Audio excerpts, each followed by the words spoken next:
सबसे पहले तो मैं सिंदड़ गांव की इस पावन पवित्र धरा को प्रणाम करती हूं। जैसा कि आप सबको पता है कि लोकसभा के चुनाव है और इस चुनाव प्रक्रिया में हर पार्टी अपने अपने कैंडिडेट को आपके बीच में भेजने का काम करेगी। हर कैंडिडेट आएगा आपके बीच में, वोट की डिमांड करेगा और साथ में अपनी पार्टी के बारे में आपको बताने का काम करेगा। लेकिन निर्णय आप सबका होगा, क्योंकि लोकतंत्र की सबसे बड़ी ताकत वोट की ताकत है। और इस ताकत के लिए मैं आपसे प्रार्थना करने आई हूँ कि आप इस ताकत को ऐसी पार्टी के साथ जोड़ो जो पार्टी आपके वोट का सम्मान करे, जो आपके वोट का आदर करे, जो वोट के बदले में आपके काम करे। मैं तो आपसे गुजारिश करूंगी, प्रार्थना करूंगी कि जैसे अपन रिश्ता जोड़ने से पहले पीढ़ियां देखते हैं किसने क्या काम किया, किसने नहीं किया, इसी तरीके से आप जब पार्टी का चुनाव करो, वोट डालने से पहले एक बार जरूर सोचना कि कौन सी पार्टी आपके काम करने के लिए आपके बीच आती है और कौन सी पार्टियां वोट बटोर के दिल्ली के दरबार में जाके गुलामी करने के लिए आपके बीच में आते हैं। आज प्रत्यक्ष को प्रमाण की जरूरत नहीं।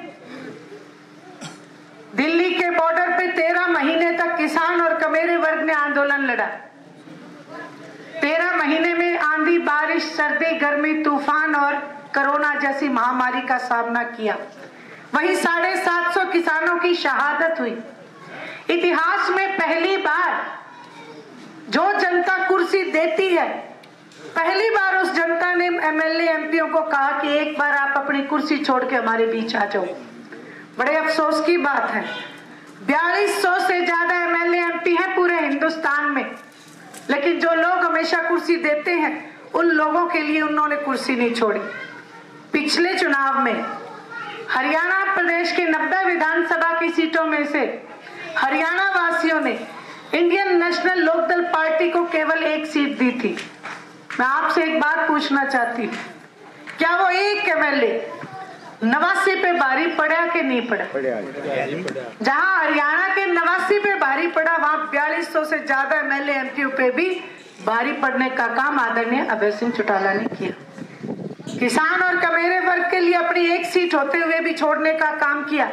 आप खुद सोचो कि आपको भूख बहुत जोर से लगी हो और थाली में एक ही रोटी हो, उस एक रोटी को छोड़ने का अगर काम किसी ने किया तो अभय सिंह जी चौटाला ने किया। आज आपके बीच में आके नेता कहते हैं कि हम तो किसान के हिमायती हैं और हम कानूनों के खिलाफ हैं। कांग्रेस वाले इस बात में सबसे नंबर 1 पे आजकल चल रहे हैं। लेकिन एक बार आप उनसे ये पूछ तो लो कि 32 एमएलए तो कांग्रेस के भी थे उस टाइम। 32 एमएलए में से किसी ने इस्तीफा नहीं दिया। जहां इस्तीफा नहीं दिया, मान लेते हैं क्योंकि इनकी डोर तो दिल्ली के दरबार से हिलती है, इनको इजाजत नहीं थी बेचारों को कि इस्तीफा मत दो, लेकिन इस्तीफा ना देके भूख हड़ताल तो कर लेते। अगर 32 एमएलए भूख हड़ताल पे बैठते किसानों के साथ तो क्या सरकार झुक नहीं सकती थी? लेकिन इनकी मंशा नहीं थी।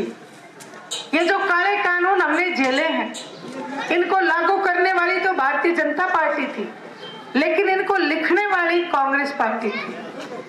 6 दिसंबर 2012 लोकसभा की कार्यवाही जब आप निकालोगे तो दूध का दूध और पानी का पानी आपको उगता दिखेगा।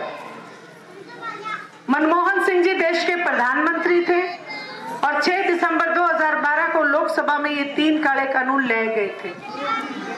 भूपेंद्र सिंह जी हुड्डा इस कमेटी के चेयरपर्सन थे। जब मैं ये बात पब्लिकली कहती हूँ तो कांग्रेस वालों ने एक और बात कहनी शुरू की कि हम लाए थे लेकिन हमने लागू नहीं करे। लागू ना करने की वजह भी मैं आपको बताती हूँ। उस समय कांग्रेस पार्टी पूर्ण बहुमत में नहीं थी, क्षेत्रीय दलों के बहुमत से सरकार चला रही थी और क्षेत्रीय दलों ने अपने अपने राज्य में ये कानून लागू करने से इनकार कर दिया और आंखें दिखाई कि हम आपसे बहुमत वापस ले लेंगे अगर आपने ये कानून पास किए तो। इस समय 2012 में हम बच गए। आज फिर ये आपके बीच में आके कहते हैं तो किसान के साथ हैं। मैं फिर आपको याद कराना चाहती हूँ कि पूर्ण बहुमत में एक समय कांग्रेस पार्टी भी हुआ करती थी और कांग्रेस भी उस समय तानाशाह थी। ज्यादा लंबी चौड़ी नहीं, एक ही बात में सारी बात सिमट जाएगी। अपने खेतों में एक घास उगती है, उस घास का नाम क्या है? कांग्रेसी घास हमने रखा ना। हमने क्यों रखा?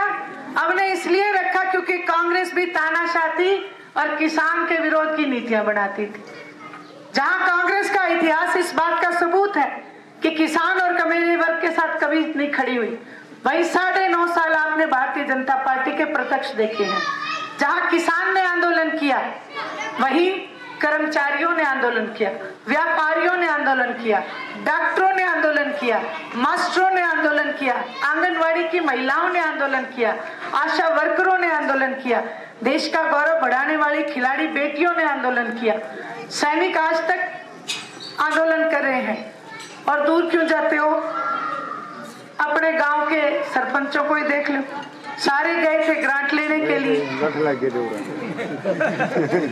तो ये सारी बातें मैं आपको इसलिए कह रही हूँ कि 9.5 साल में हमने भुगता है इस गवर्नमेंट को। और इससे एक बात साबित होती है कि जब जब भी इन पार्टियों को आपने पूर्ण बहुमत दिया, ये तानाशाह बने। तानाशाही कांग्रेस थी और तानाशाही भारतीय जनता पार्टी।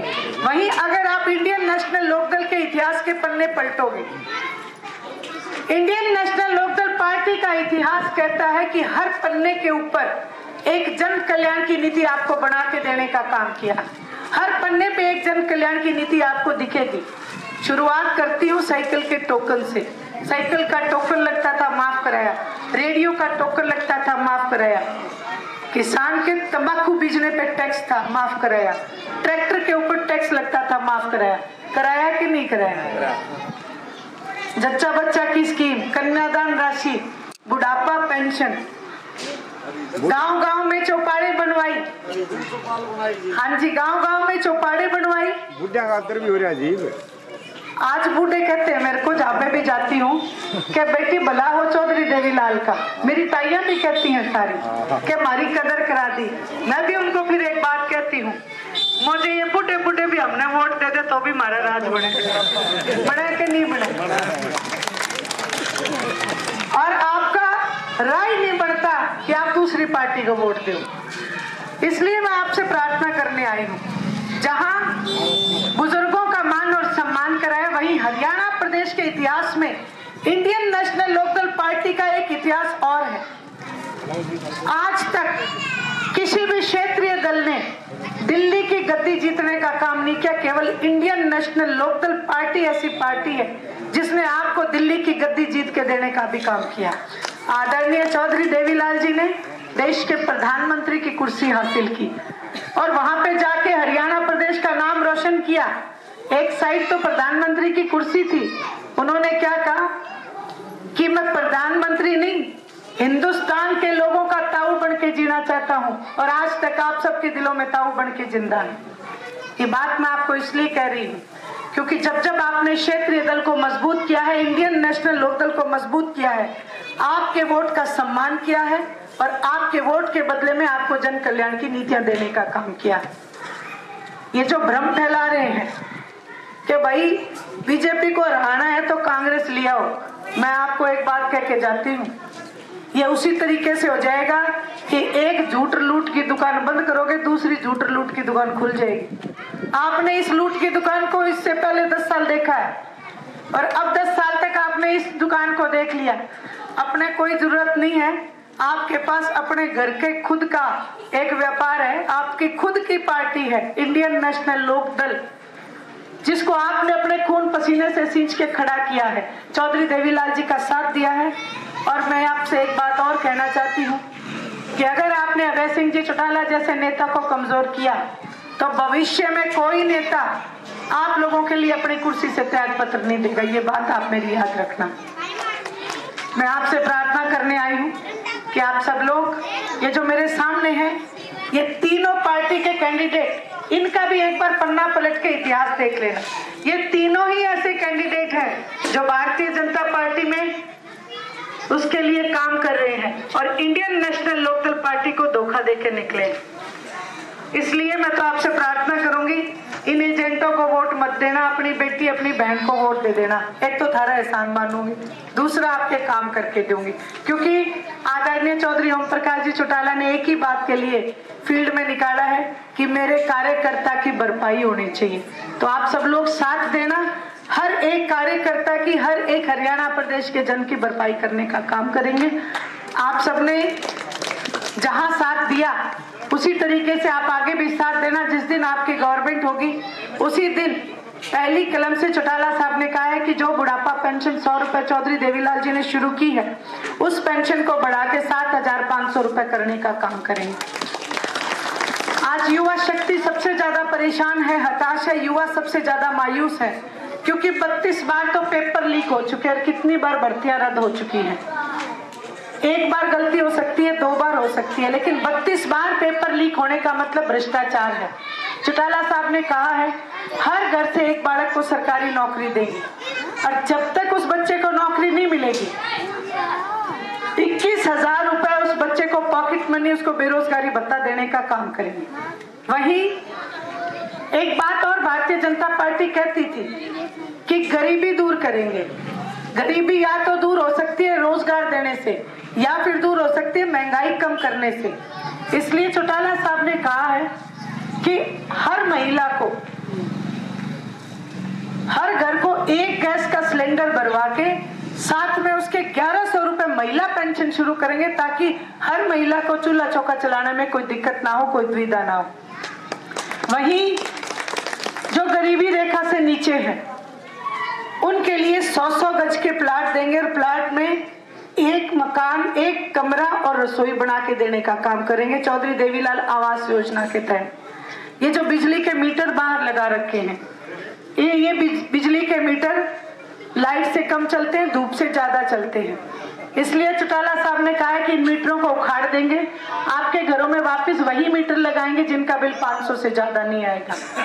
आजकल महिलाएं भजन करती हैं, कीर्तन करती हैं, लेकिन उनके लिए अपनी कोई जगह नहीं है।